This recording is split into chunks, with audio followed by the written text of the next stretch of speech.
ایک عبرتناک داستان۔ قوم عادہ ایک قدیم عرب قبیلہ تھا جس کا مسکن یمن کے جنوبی علاقے احقاف میں تھا۔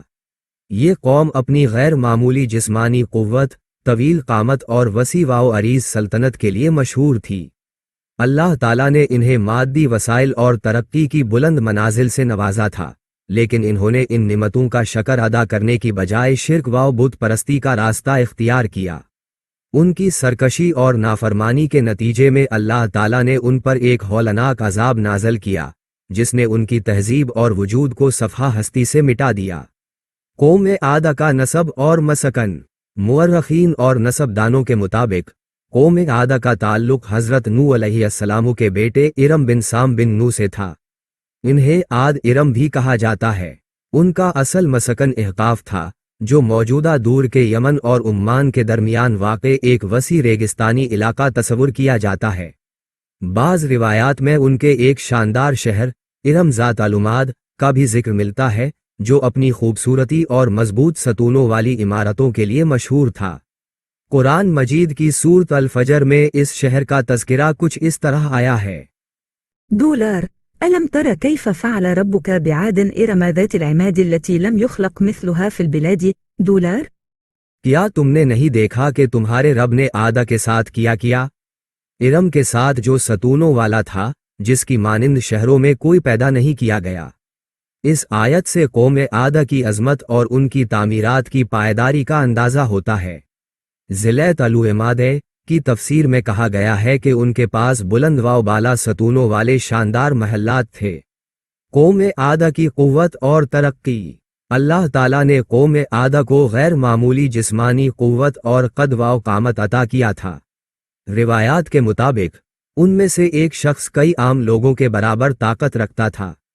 ان کی عمریں بھی طویل ہوتی تھیں، جس کی وجہ سے انہوں نے اپنی وسیع سلطنت میں بڑے بڑے تعمیراتی منصوبے مکمل کیے۔